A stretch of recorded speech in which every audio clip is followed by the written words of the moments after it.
welcome to 31 Days of Terror, Day 13. To kick things off today, I would like to thank our newest Patreon subscribers. I would like to thank Lorianne Sarsfield, Kim Wicks, Sin Azust, Rebecca Walsh, Lorianne Letelier, Julie Formanek, Cara McGlynn, Mackenzie, Sarah Neff, Steffi D, Lucas Carpenter, Debbie Murphy, Paula Van Etten, Jamie Hanlon, Deborah Clorley, Jessie Nason, Savannah, Nicole Watson, Tom, and Nicole. Thank you so much for subscribing to the Patreon. You are so appreciated and I'm thankful for you every single day. And I have 5 listener stories for you today. And story number 1 comes from Aria. This happened when I was around 9 years old and has stuck with me ever since, and I refuse to deny it.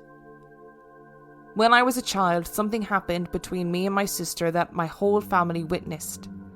I have sworn for years that this has happened, and I still stand by it, although they don't believe me. I was upstairs and had just come out of the bathroom. I passed my sister's bedroom, which was at the top of the stairs. She was sitting on the edge of her bed reading a book. I said hi and she waved at me and I waved back. I went directly downstairs with no pauses or detours and walked into the kitchen. The only way into the kitchen was the route that I took. There is no other way from upstairs. I turned the corner and saw my sister there, talking to my parents. I went wide-eyed and was terrified and asked her how she got there. She replied, "I've been talking with Dad for the past 20 minutes. To which my parents agreed. I said she'd waved at me as she was reading upstairs, and she said, "Ari, that was hours ago." To me it seemed like she was in 2 places at once, or else I had lost a few hours of awareness between the 15 seconds it took me to go downstairs and to the kitchen. All these years later, I'm still stumped as to what happened. As a child, I thought she must have bungeed out the 2nd story window to play a prank on me or something, or fallen through the laundry chute. I thought she had a doppelganger, or else I jumped time windows. It still gives me the spooks. And story number 2 comes from Jamie. My first story takes place when I was 12 years old. At the time, my dad, who was in the US Air Force, was stationed at a military base in Suffolk, and we lived in a small town called Swaffham, about 45 minutes away. The house we lived in was actually a 2-story home that sat above a local business, just on the high street of the town. It was really great. We could come straight down through the alley and hit up the market, Woolworths, when that was a thing, and other local shops. But the creepy part, initially for me, was that the house and the alleyway that led to our front door backed right up to the local church and graveyard. We were separated by a wall though. I wasn't particularly keen on anything supernatural back then, but I definitely got some creepy feelings in parts of my bedroom. At the back of the room were 2 closets, which hugged a little vanity area with a mirror. I vividly recall opening the closet on the right-hand side and noticing that it was especially cold. The other one was not. I guess I could chalk it up to being next to an exterior wall, but that definitely creeped me out, and I didn't keep any of my things in there. I did not experience anything of note in the house, but one single time, I think it might have been in the winter, so a few months after moving in, I was laying in bed and I was uneasy and I couldn't sleep. I started hearing a small tapping sound, almost like something very small and light was bumping into the side of my desk. Not that there was any sort of breeze or air moving through the room, but I couldn't think of what else it was. For some reason, I decided to swipe my hand through the space between my bed and the desk, in case a cord was moving. Of course, nothing was there to move. I rolled over towards the wall again and I still couldn't sleep. I rolled over at one point later, and across my room, In the space between the cold closet and my standing wardrobe, I saw, darker than the darkness in my room, a tall shadow in the shape of a person. In my memory, I can still see it, as though I stared at it for ages, but I know I didn't stare at it for longer than maybe 30 seconds. It didn't move. It didn't have any distinguishable features. I couldn't tell you if it was a man or a woman, though it had a male feeling. I was petrified. I'd never been so scared in my life, yet I couldn't move. I couldn't get out of bed. All I could do was lay huddled up in the covers in a ball, willing myself to sleep. Eventually I did. I never had that experience again. I didn't tell anyone else for several more years. I remember, though, that I told my younger brother first, and he confided in me that he would hear footsteps on the stairs, as well as what sounded like walking upstairs when no one was there. Fortunately, we moved out after a year into a house that was closer to my dad's work. My next story takes place in my adult years. I'm now married with 2 children, and my husband and I bought our first home in New Mexico, a brand new build that we loved. In the first couple of years, I had maybe 1 or 2 sort of funny experiences that I couldn't explain, but nothing that truly terrified me. In the fall of 2017, my husband was away for work, so it was obviously just me and our kids. Our eldest daughter was 2.5, and we also had a 3-month-old baby.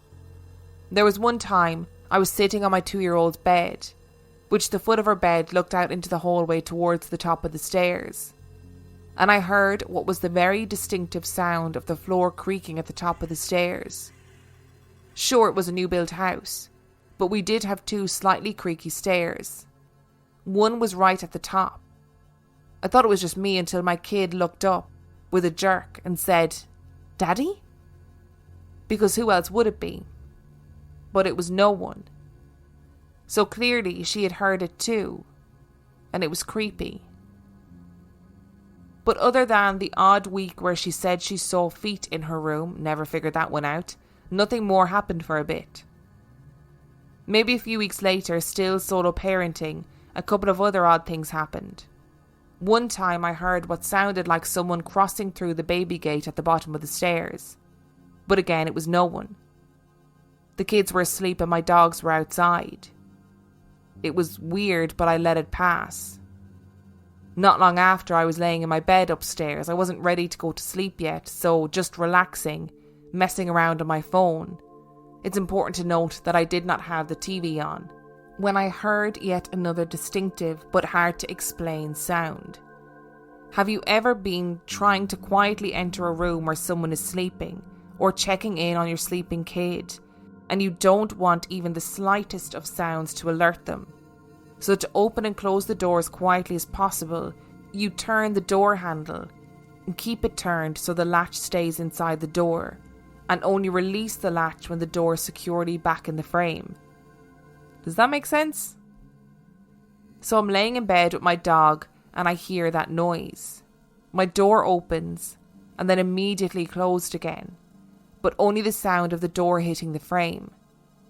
Now I absolutely fucking panic. My first thought was not a ghost. My first thought was I have a fucking intruder in my house. I was absolutely terrified. For some reason, I ran and locked the door, which was so stupid because my actual human children were sleeping down the hallway. Quickly, logic kicked in. My dogs did not alert to this sound. They know the feeling of another person being present. They didn't react at all, but still I was panicking. So I mustered up my bravery, grabbed the switchblade from my dresser, quickly opened the door and let my dogs run. I figured if someone was there they would let me know. But nothing. I cleared every room when I realised all was silent, and I trekked back up to bed. I was still pretty freaked out and spent the next hour or so calming down. Fast forward a few days and my mom was at the house. We were expecting my dad to come and pick her up when he got off work. He worked a late shift until about 9 or 10 p.m. and I decided to tell her this strange story.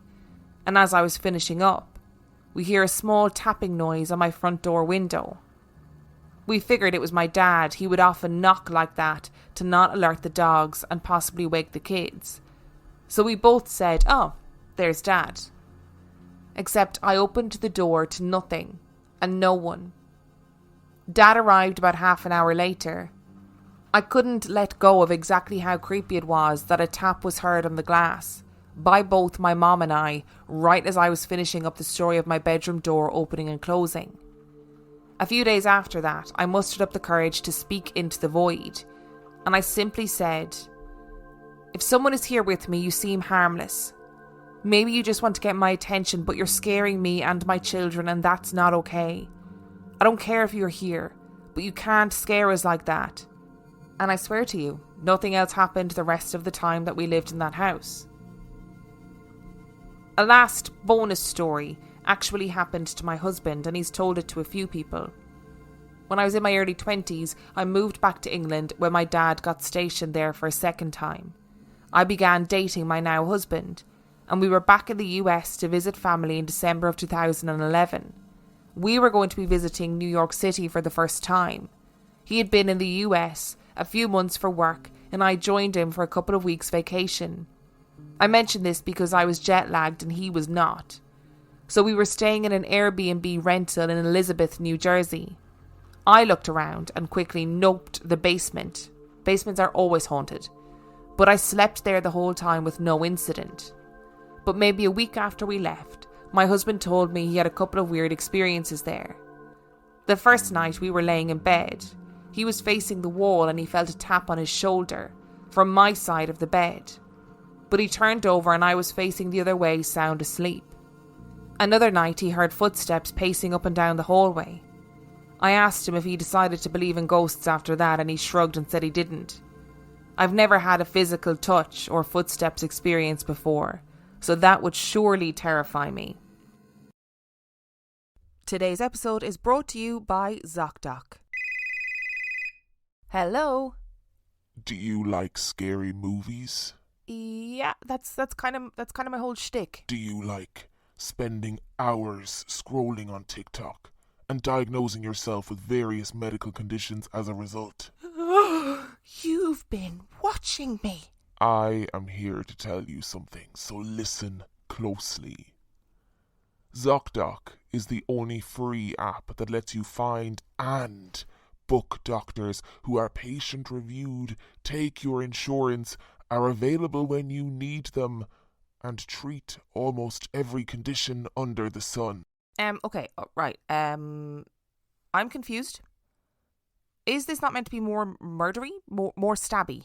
Yeah, I actually think I've gotten a bit of a bad rep, to be honest. And I'm trying a new approach, more helpful, more human.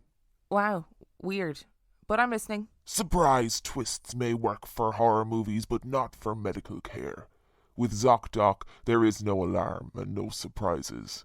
Choose from thousands of patient-reviewed doctors and specialists, browse doctor profiles, upload and verify your insurance information, and get the care you need. I hear what you are saying, but this might be the weirdest thing that's ever happened to me. Go to ZocDoc.com/ghost and download the ZocDoc app for free. Then find and book a top-rated doctor today. Many are available within 24 hours. That's ZocDoc.com/ghost. And story number 3 comes from Mervyn. Back in the 80s, I worked in a restaurant in Salisbury.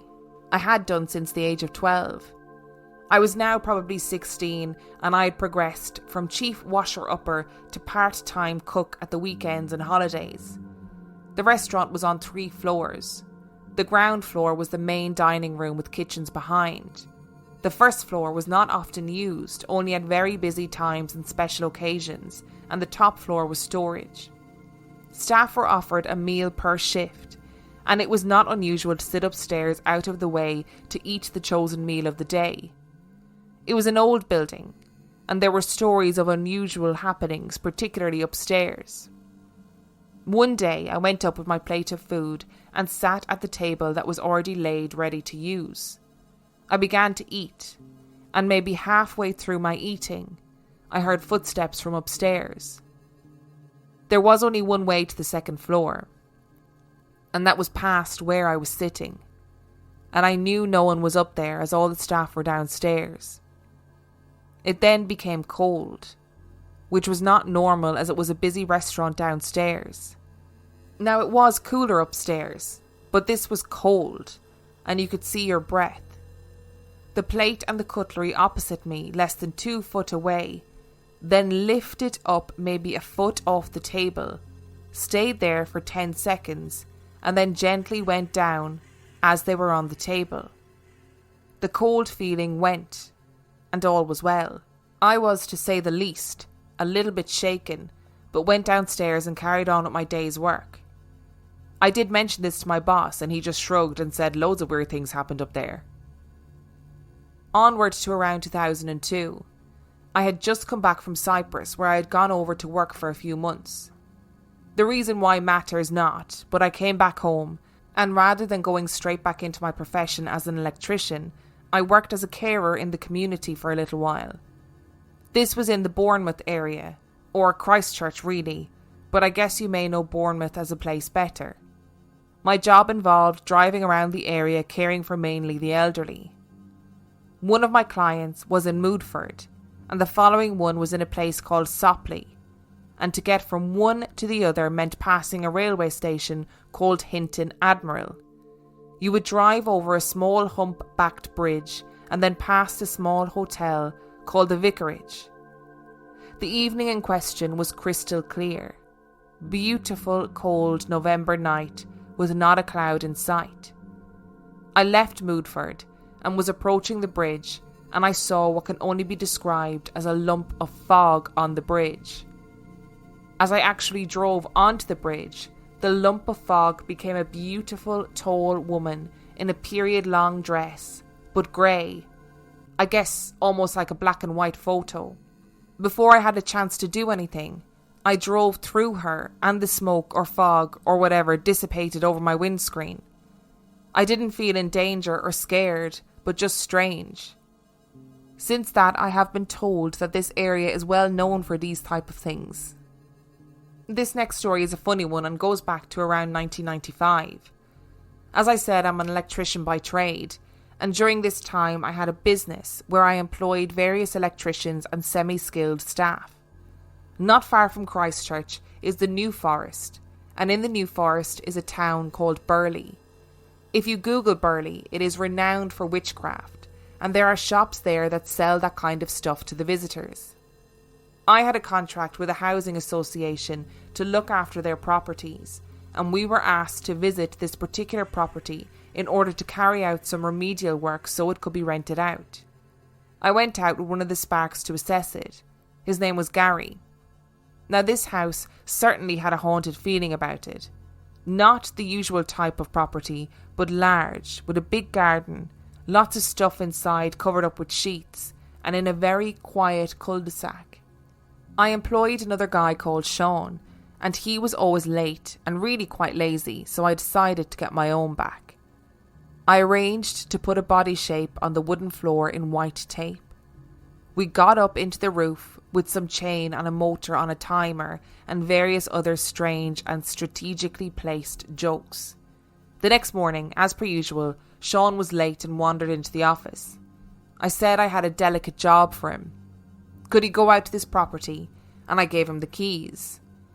It is a void, which means there's nobody in it, and I needed him to test the electrics and assess what needed to be done.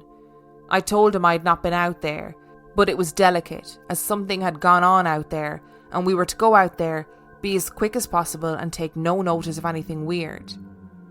I waited by the phone with Gary and a few other colleagues, and about an hour or so later the phone rang, and the conversation went like this.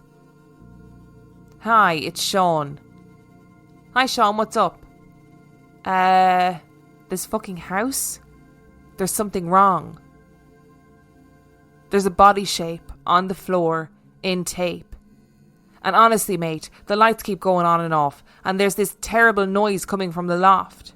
I think there's been a murder here. I'm coming back to the yard, and I'm not fucking coming back here.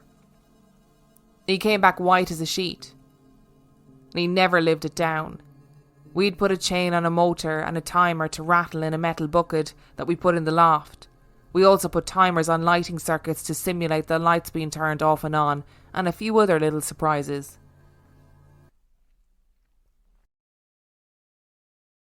And story number 4 comes from Sarah. Back in the fall of 2018, my family came into town, and we all decided to stay at my brother's house for the weekend. This was exciting, because we hadn't had a get-together like this for a while. While we were all hanging out in the living room, my brother asked if anyone had started watching the new horror show, The Haunting of Hill House, that had just released on Netflix. All of us were puzzled as to why he was asking this, because he had always hated scary shows and movies, and there was something about this show he liked, so we were all in agreement that we would binge watch the whole season that weekend. The first night, we got through about half the season and realised we couldn't stay up anymore, so we agreed that we would continue the marathon the next day. We all reluctantly went to bed, completely creeped out and horrified. The next afternoon, before we started the show up again, I decided to make some brownies and snacks so we could enjoy some treats while being scared out of our minds. Now, my brother's kitchen, living room and dining room is one big open room. They have this huge floor-to-ceiling entertainment centre that has lights built into it. This was a piece of furniture they found online and renovated, and they never could get the lights to work. My family were sitting on the couch, just casually talking. My brother then walked into the living room, and as he was walking past the entertainment centre, the lights flickered twice, almost in sync with his footsteps. All of us froze and looked at him. Then we automatically assumed he had rigged something, because he's always been a trickster. He swore up and down he hadn't done anything to prank us. Let me remind you, they never could get the lights to work since they purchased it, and the only way to turn on the lights was a tiny little switch inside the piece of furniture that reacts to heat from your finger. We were now not so excited to finish the show, but of course we had to find out what happened. So we turned off the lights, found our spots and started watching. Around 30 minutes into the episode, the lights flashed from low to medium to high to low to medium to high, and then they shut off. All of this happened so fast, we all jumped up and paused the show. We looked at each other and we thought, wouldn't it be crazy if that actually happened again during an actual scary part of the show? It took us a few minutes to regroup, and then we started watching again. I'm not sure if you've seen it, but there was a part with the bent-necked lady, and all of the lights were like a disco ball that went off in the living room. We were all screaming for what seemed like forever, and then all of a sudden it just stopped. We all freaked out at my brother and told him it really wasn't cool if this was a prank. He still swears to this day that he had nothing to do with it. We were crazy and ended up finishing the season on the edge of our seats, wondering if anything could top what just happened. Nothing did. We all came out of it alive. However, we were haunted for weeks to come. During the pandemic, my brother and his wife were just hanging out in their bedroom one afternoon, messing around on their phones. All of a sudden, the ceiling fan came on full speed. They looked at each other, wondering how in the world that could have happened, because the switch was on the wall by the door, and they were the only two in the room. Before they had time to figure out what happened, the ceiling fan just stopped.